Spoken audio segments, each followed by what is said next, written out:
Welcome to the Successful Nonprofits Podcast. I'm your host, Dolph Goldenberg, bringing you an incredible episode about thanking your donors. This is a topic that we do not talk enough about, not just on this podcast, but in general in the nonprofit sector. Before we do, though, just want to give you a quick reminder that 2021 is the year that Successful Nonprofits is doing a ton of webinars. We do, however, record this podcast about 3 or 4 months in advance. So when I woke up this morning, there was a light dusting of snow on some roofs, and it's probably late May or early June right now. All that is to say, I don't know exactly what the webinars are going to be in July and August, but go to successfulnonprofits.com and check out the webinars. If I'm a betting person, we will probably have a webinar around strategic planning and probably one around executive transitions. And now let me introduce today's guest, Sandy Rees. Sandy is an extraordinary fundraiser, fundraising coach, and fundraising consultant. She is the founder of Get Fully Funded. And through that consulting practice, she has changed the trajectory of many people's careers and many organizations' missions. She specializes in new and small nonprofits, and she helps them raise money and also develop their boards. Now, over the last several years, by the way, we've had her on before. She was episode 44. So I think probably since she was on last time, she's expanded some of the things that she has done. So she's also now doing Fundraising TV, which is a membership program to teach new and young nonprofits how to raise money, and doing an incredible annual conference that's going to be virtual in 2021. So I am so excited to have this conversation with Sandy because I believe that so often in the nonprofit sector, we are not getting thank yous right when it comes to our donors. And I think typically either we don't thank enough, or in the rare instances, it's very rare, some organizations thank too much. But for the most part, we're just not thanking enough. So Sandy, welcome to the podcast. Hey, thanks. I'm so excited to be here. Well, gosh, I'm so happy that you're back on. It feels like it's been a while and a little overdue. Well, I think it has been a while. So I kind of want to start by saying, why do you think it is that so many nonprofits struggle with the thank you? I think there's several reasons, actually. One is that in a small shop, in a small nonprofit, people are really, really busy. And so when a donation comes in, I think they're moving really quickly to try to thank them. They just put anything on a letter or in an email so they can check the block that got done. And that's a big mistake, because when you do things that are kind of slapped together, when you're not being very purposeful, when you're not really thinking about the donor, you tend to do things that don't land, and that doesn't work. And so if you think about it this way, there is a cycle of giving, and it has two parts. The donor makes the gift, the nonprofit receives the gift. You have to receive the gift and thank the donor in order to complete the cycle. And the cycle does not repeat until it is completed. So if you think about, you almost can think about like ping pong. You hit the ball across the net to the donor in form of an appeal, a request for money. The donor hits the ball back to you in the form of a gift because they say, yeah, I like what you're doing. I want to make a gift. You have to hit the ball back over in the form of a good thank you in order for them to hit it back, to learn more or get more involved or to give again, to be ready to give again. So it's like this little ping pong match that's going on. And I think that a lot of people just don't put enough priority on thanking donors well. They slap something together and try to thank a donor that way. How do I know? I am a donor. And this is one of the things that I think that a lot of fundraisers can do to learn how to be better fundraisers is to be a donor. Give to other organizations, because you'll see really quickly what that feels like when you're thanked well or not. And you'll learn a lot from the mistakes that other people are making about how you want to thank donors. So I think that's one of the reasons that people just don't put enough, they don't take the time to make it a priority. And I think also in some cases, they don't understand that they need to make it a priority. They don't understand that donors are they're more than the checkbook. They're more than the credit card. They're actually a partner in the organization's work. And in order for that partner to stick around, You have to give them a good experience, and that starts by being thanked very well. So, Sandy, like you, I give to a number of organizations, and I'm in a household where we're relatively philanthropic. Everything from pretty small annual type gifts, $50, $100, to, larger, for us, major gifts in the low thousand. And I will say that I often get thank you notes that when I receive them, I'm like, okay. As you just said, they checked the box. So what makes a thank you note rise above when the donor gets it going, okay, yeah, they knew they were supposed to send one and they did? Mm-hmm. We call it giving donors a touch the pearls moment. Okay, so I'm in the South, right? You got it. If you could see the video, it's about, making the donor put their hands on their throat saying, oh my gosh, I love that organization. Isn't this great? The real key to it is if that donor takes whatever that thing is that you just thank them with and they show it to somebody else, you just hit it out of the park. And like you said, if it's something that they're like, meh, whatever, and they toss it immediately in the recycle bin, you miss the mark. And that's such a missed opportunity to go deeper with that donor. And we can't afford to lose those opportunities, right? We have to start the relationship off with new donors very well. And then every time we have the chance to interact with the donor, we have to give them a good experience. So if your thank you letter is mediocre, well, you're like most organizations, and it's actually not that hard to stand out. It's not that hard. I think there's a couple of things that, for me, make a thank you stand out. One is if it feels personal, right? We live in the day and age of mass production. Mass-produced emails, like most people have a very dull, lifeless thank you message that comes right behind an online thank you or an online donate button. We hit the button, we make the gift, and then there's this very mediocre thank you that shows up in our email. And that's not okay. So if it feels personal, right off the bat, you're standing out. And I think the way to get there is to sit down and take a minute to write that thank you and imagine one donor sitting with you at your kitchen table. We actually call this the kitchen table exercise. You sit there and you imagine that donor is there at your kitchen table, you're having coffee, and you're about to thank them for their donation. What would you say? You wouldn't say, on behalf of the board and staff of the blah, blah, blah nonprofit, we'd like to extend our deepest appreciation, blah, blah, blah.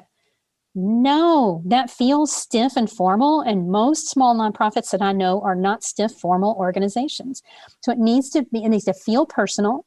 So it needs to say, Dear Sandy, and then it needs to go right to the thank you language. It needs to have in it some of what we call hero language. Hero language is when they say, you just made my day. We needed funding to pay for hay for the winter for our horses, and you stepped up. We could not do this work without you. You are our hero. Like, that's the kind of thing that you're like, wow, that feels pretty good. Because how often during the day do we get treated like a hero? How often during the day do we get those little experiences that make us feel like we're doing more than just taking up space on the planet, right? So it's just a matter of really thinking about, what can I do to knock their socks off? How would I say this if that donor was sitting right there with me? How do I make this really personal and authentic? And I do think that the more you give to a variety of organizations, the more different kinds of thank yous that you see, the more you figure out exactly how you want to craft yours. So I do think there's a lot of value in giving to other organizations, just so you can see the examples. So I do have to share with you kind of an extension of that. And I love this concept of you're sitting at the kitchen table, maybe with your favorite donor, the donor you've known for years who's super generous, and you're writing them a thank you letter. I love that idea. And it would have made what had become a practice of mine when I was an executive director, frankly, so much easier. Because when I was an executive director, I developed a practice where every month I wrote a new thank you note. every single month for a couple reasons. First of all, some donors make 2 or 3 gifts a year. I don't want them to be like, oh, I got that heartfelt letter once already. Oh, I got that heartfelt letter twice already. Yeah. Because as a donor, there's some organizations that I give multiple times to every year, and I get the same heartfelt letter. But also because, every month there's something different ideally. Like if I'm a cheerleader for my organization, there's something different that I'm thinking about and that I want to talk about. Like, as you said, oh, your gift came at the perfect time. In August, we get the least number of individual contributions. And so your gift made a difference this month or this week. Or like January, hey, we understand that a lot of people are done giving on December 31. And we are so grateful that you felt so compelled to contribute to us that you gave in the middle of January, in the middle of an ice storm, when we knew that we were going to have to buy food for the kitchen or whatever. But no, so I get that. But had I been envisioning sitting there with one of my most loyal favorite donors, oh my gosh, that would have been so much easier to write, because sometimes the words did not come to me. So I'd sit down to write the letter and just writer's block. Right. So that's such a good exercise just to help you get that flowing. If you stop thinking about people as donors and you think of them as friends of the organization, then imagine, what would you text to a friend to say thank you? What would you say if you just picked up the phone and called and said, oh my gosh, thank you so much for that. I really needed your help. I can't tell you how much I appreciate that. So you can kind of follow that same line of thinking with donors as well. And I agree with you. We tell our clients the same thing, like you got to change the thank you letter every month for exactly the reasons that you said. If your organization has a mediocre at best thank you, and your donors give 3 or 4 times a year and they get the mediocre thank you, what message does that send? It tells the donors that thanking them is not a priority, that you don't have your ducks in a row, that is just not important to you. And that's not a very good message to send. And it's really not that hard to change it up. You can think about the seasons of the year and how your program changes based on heat or cold or seasons or holidays. Every program does. Every nonprofit kind of ebbs and flows, and there are high points during the year and low points during the year, and high points for programs, high points for fundraising, low points for everything. And so you can start to relate your thank you letter to some of those. It really, really does set the stage that you are organized and on the ball and you are trustworthy. See, this is the other thing that happens with not just thanking donors, but every little thing you do is either building trust or it's tearing it down. And when you show up with something that's genuine and it's personalized and it's heartfelt, it's sincere, it's authentic, you're subconsciously telling that donor you're paying attention and that they can trust you. When you send them that same old mediocre, stale, boring, dry letter, you're saying, I don't know, we're not paying attention to this. We might not be paying attention in other areas. And that's not setting the stage for future donations. Absolutely. I also would love if we could talk about some creative things maybe that we could do to thank donors. And there's one that I did recently that I want to share with you. So last year, 2020, I was the interim executive director of an HIV/AIDS service organization in Phoenix, Arizona. And so, when I do interims, because part of what I do professionally, when I do interims, I typically travel for them. And so I'll be on site 3 days a week, sometimes 4 days, but that's rare. And, not often, when I'm traveling, I'm not staying in a place that's my home. And so I remember one evening, it was December, I was at the office. I did not feel like going back to my hotel room. I just didn't. And I also was bored. So I was like, oh, I know what I'm going to do. I have this stack of thank you letters that I need to sign. So for each thank you letter that I sign, I'm also, because there's a little whiteboard in the office, I'm going to write thank you with the donor's names, like thank you, Sandy. I'm going to take a selfie of myself in front of the thank you, Sandy, and then I'm going to look them up in the CRM and send them a text saying, hey, I was just signing a thank you letter to you, and I felt so grateful that I wanted to show it a little more personally. And I had like my phone blowing up for the next day. People going, oh my gosh, you really care about my giving to your organization. And I'd be like, yes, we do. You help us do what we do. But I'll share with you, the cool thing was it was really fun for me as well. Nice. There's so many things you can do to thank donors that are not expensive. They're not time consuming, but it does take you a minute to think about it and plan it. We all have heard, write a handwritten thank you card. And And the thing about that is it is so simple and a lot of people don't do it. Most people don't get hand addressed anything in the mail anymore. So it's pretty easy to stand out. Plus, most of the donors you're going to send handwritten notes to studied penmanship in school when they were growing up. So that means something to them, right? Thank you calls can be appropriate if you know the donor. I have a couple of organizations that I support that text me, just like you were talking about. I'll tell you one of the hottest things that we have been seeing, actually for the past probably about 4 years, is thank you video.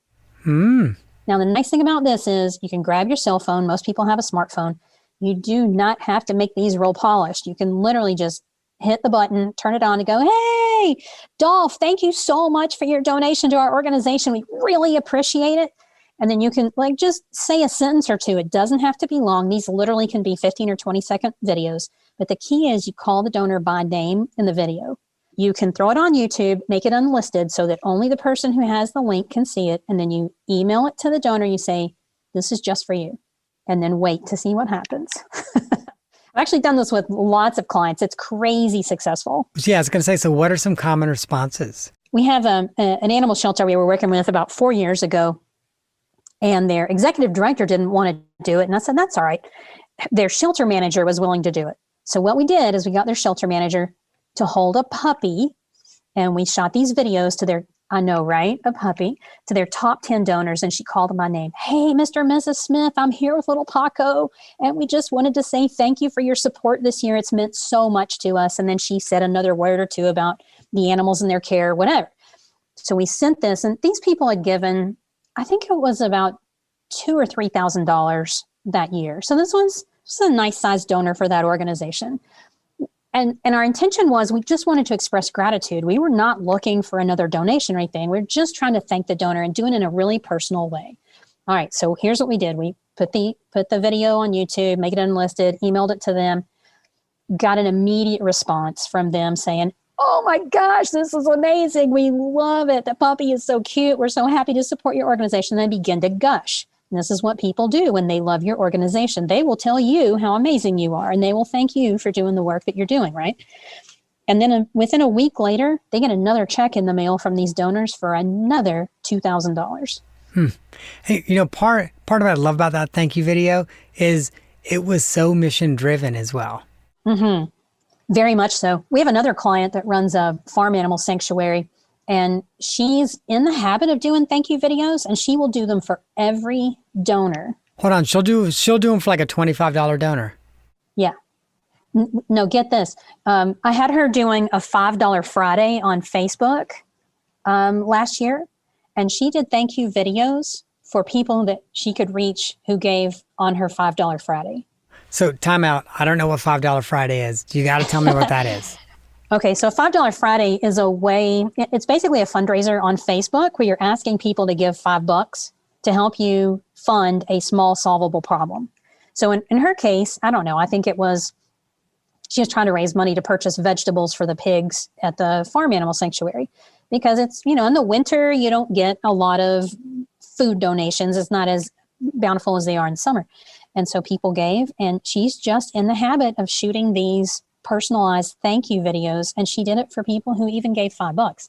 Now, I know that some people listening to this are going to go, oh my gosh, that sounds like so much work.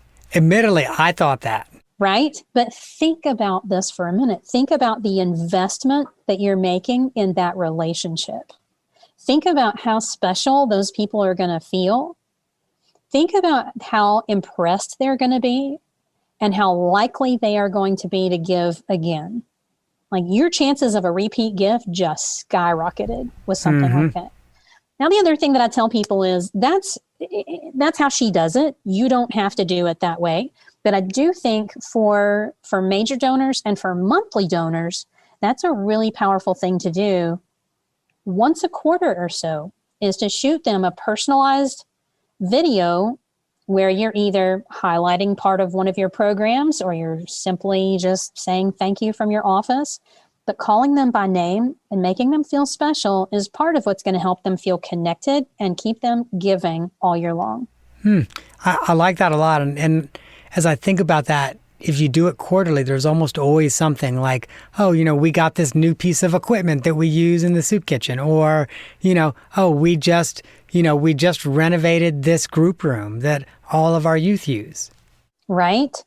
Or you can even incorporate some things like, let's say you've got an after school program and you've got a dozen kids that are there. Even with COVID, this still works. So you could shoot the thank you and say, hey, Mr. and Mrs. Smith, I'm here in the after school program this afternoon. The kids are having a great time. As a matter of fact, hang on. Hey, kids, tell Mr. and Mrs. Smith thank you. And get all the kids to yell, thank you. Like, people love that kind of stuff. Love, love, love it. That is such a creative idea. I'm grooving on the idea of videos. Oh, video is hot. It's such a nice way to thank people. We have another client we work with that is, they're based in the States, but they work in Haiti. And so we've done a couple of montage videos when we'll get different students that they're supporting in Haiti to say what they love about the program. And so imagine, here's the video. It opens up and the first student says, I love hanging out with my friends who are also students. And the next one is, I love that I'm learning a trade. I'm going to have a job when I graduate. Another one says, I love that I have a safe place to stay. So you just kind of put all these together, and by the end of it, people are, reaching for the hanky because it just really touches them right in the heart. And it's so easy to do. So it's interesting. So for years, I've supported a school in Haiti, and traditionally what I get, and it's nice and it's sweet, but traditionally what I get is something that one of the students has drawn, often with crayon or colored pencils, and it's nice and it goes on the fridge for a year. We don't have kids, so, it puts some kid art on the fridge. But it doesn't rise to that level of like a montage video. Yep. And they're not that hard to do. So for those people who are listening who are thinking, oh, that might be easy for you, but I'm not tech savvy. There actually are some tools out there that make that pretty easy to do. We use a tool called WeVideo, and it's pretty easy to take those little snippets of video and you just stitch them together. You can put a front on the front and an end on the back if you want. So like a slide at the end that has your logo and your link to your web address and that sort of thing. There's also all kinds of apps. It doesn't matter if you have an Apple or a Droid. There's in the Play Store. There's so many apps that will help you do the same kind of thing.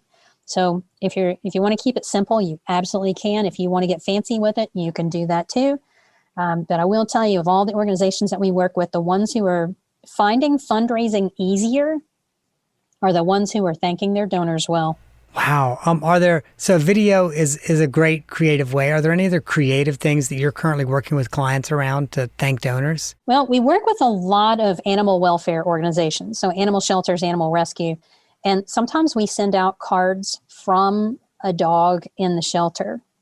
Those are pretty hot. Like I got one from one of our shelters one time and it said, my penmanship is not that great, so volunteer Allison is writing this for me. And it went on to say, my favorite part of the day is when I get to go outside in the play yard. I love the toys. I love the treats. I love my buddy, Rover, and something like that. And then they sign it with like a paw print dipped in ink or whatever. I mean, obviously want that to be safe and non-toxic, but that's another one. If you're an animal lover, that is going to grab you by the heartstrings to get a card from a dog in the animal's care. So I have to share with you, several episodes ago, I think it was episode 170 something, Aubrey Annis was on and talking about her experience as a donor. And she talked about how she started as a donor as a child, and she saved up her allowance and she adopted a manatee, which actually involved like an annual investment. So it was a big deal. Like as a kid, you're making this year in, year out commitment using your allowance money. But she was blown away as a kid, and this is kind of what got her hooked on philanthropy, because she received periodic updates on the manatee. And I don't recall whether the updates were from the manatee or not, but actually received periodic, like, oh, this is your manatee. Your manatee turned 5 today. Yeah, and here's what we did. And it was this really personal connection. Mm-hmm. Yep. So I think if we go back to what makes an outstanding thank you for a donor, and by the way, this works for regular donors, monthly donors, major donors. It works across the board, all these things that we're talking about. It is about making it personal and giving the donor some kind of experience that they otherwise wouldn't get, right? So you mentioned crayon drawings. I love crayon drawings. I think that's magic for a lot of people. But if you send a crayon drawing every month, now that's old. And that's not unique enough. So you do have to think of well, okay, if we did crayon drawings last month, what can we do this month? Can we have the kids build a tower and name it after the donor and put a little card in front of it? And now let's take a picture of that and show the child's hands in it. And then if you're just showing the child's hands with the blocks, now you don't have privacy issues. You're not revealing the identity. So there's definitely ways to do things, but you have to hit the pause button long enough to think about it. Mm-hmm. There's 3 examples now as I think about in my career. There's 3 examples I'm thinking about. One is when I was running a housing organization. One of the things we did, in addition to providing housing, was also did a lot of emergency financial assistance. And so whenever we provided someone with money to help with back utilities or past due rent or whatever, we would just hand them a card that had our logo on it, and we'd say, please don't sign your name. We'd just like for you to write a thank you letter to someone who might have helped you be able to stay in your home or pay your light bill. It was not a requirement. Some people would just write thank you and hand it back, and we did nothing with those other than file them away. We did nothing with those. But some people would write really heartfelt, like thank you. I don't know what we would do. Me and my kids would be homeless if not for you. And so we would actually send those periodically to donors. And as you were saying, like that was the kind of thing that, we'd get calls about, or like I'd go to a major donor's home and it would be somewhere prominently in their home office or on their refrigerator. Mm-hmm. Yep. I remember one time I was working at an after-school program that provided music lessons for kids. And we got this letter it was a young man who had been in our program a couple of years earlier. And he was just writing out of the blue, unprompted, to say, thank you for everything you did for me. Yeah, you taught me music, but you also taught me responsibility. And you taught me this and you taught me that. And I couldn't have done this without, and they named the teacher that had helped him. And it was incredibly moving. So I made a copy of it immediately and put a sticky note on it for the major donor and said, this just came in today and I knew you'd want to see this. And sent it off. And of course that really landed. That they called and they were like, oh my gosh, this was amazing. Thank you for sending it. Wow, I love that. I really love that. So one of the other, and it's funny, like as I think about it, one of the other creative things that we did once when I was running a community center, and it was an old building originally built in the 1800s. And of course it'd been renovated multiple times and was originally 2 buildings, turned into 1 building, had an addition on it, had an addition removed, all of this over the course of, 170 something years. And there came a point that we had to replace a terrazzo tile floor. And listeners, you don't know what a terrazzo tile is. It's essentially tile set into like 6 inches of cement, but the floor was so heavy that it literally was crushing the foundation of the building. After 80 years, the building's foundation could no longer take it. And so engineers and architects were like, sorry, you're going to have to pull up the floor. So obviously we had a little campaign to pull up the floor and put down a subfloor and replace the floor. And so we then found a local artist who took chunks of the tile and mounted it and turned it into art. And so every major donor that year got a piece of the Philadelphia room floor, but it was like an actual nice artwork. Love it. Beautiful. And I'll also share with you, when I was leaving that job, they were like, what kind of a parting gift would you like? And I knew we still had some of the tile floor artwork. We had 5 or 6 left. I was like, I want a piece of the Philadelphia room floor. I want to take that with me for it was honestly like that meaningful that I was like, yeah, that's, I was like, I don't want a vase. I don't want anything like that. Just give me a piece of the floor. Mm-hmm. That's awesome. See, that's something personal. It's meaningful. It's authentic. It's not predictable or expected. And these are the kind of things that we have to do if we want to really hit this out of the park with our donors. Mm-hmm. And I'll also share with you, Sandy and listeners, that was not my idea. Let me be clear. And this, I think, is where boards can be so helpful. There was a board member who came to me and said, hey, I have an idea, and I know an artist who might be able to make this happen. You okay if I try to move this forward? It's like, am I okay? Yes, I love this. Please do this. So literally it took me maybe 2 or 3 hours of work because I had to meet with the artist and, do a little bit of coordination. But the board member kind of found the artist, got all of that moving without us having to figure it out. Nice. So Sandy, every episode, because you've been on the podcast before, we always ask an off the map question. And have I got the off the map question for you? I only very recently, right before we got on and we were chatting, learned that you lived for a brief period of time in Colorado. And I think there's a unique story around that if you're willing to share it. Well, I'd be happy to. I'm definitely a Tennessee girl, born here, raised here, live here now. But after I got out of college, I had the opportunity to move to a little tiny town called Basalt, Colorado. And it was just down valley from Aspen. And I said to myself, boy, I don't ever want to look back at that and regret that I didn't do that. So I did. So I lived there for a winter, learned how to drive in the snow, learned all about mule deer and all kinds of crazy things. Saw a lot of celebrities. There were quite a few that lived in our town and in Aspen. And it was quite the adventure. Yes, I did some skiing while I was there. No, I don't love to ski. But you live in one of the skiing capitals of the world. You got to at least go out on the slopes a couple of times. That's awesome. That's really awesome. And I think it really speaks as well to your adventurous and creative spirit. There's a lot of people who would say, I don't know, that makes me nervous. I think I'm going to stay home. Yeah. No, we did. It was really fun. We had lots of adventures of going four-wheeling up in the mountains and seeing all kinds of animals in their natural habitat. And there was a lot of fun things about it.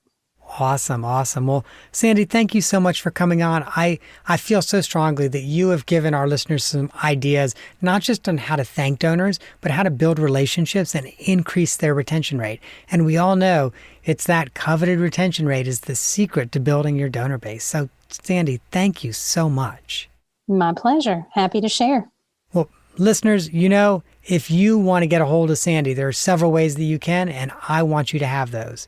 The first is you go to her website, getfullyfunded.com. There, obviously, you can find out more about her services, but she also has a phenomenal blog. By the way, one of the blog posts is kind of the bread and butter of what we talked about today, which is really how to thank your donors.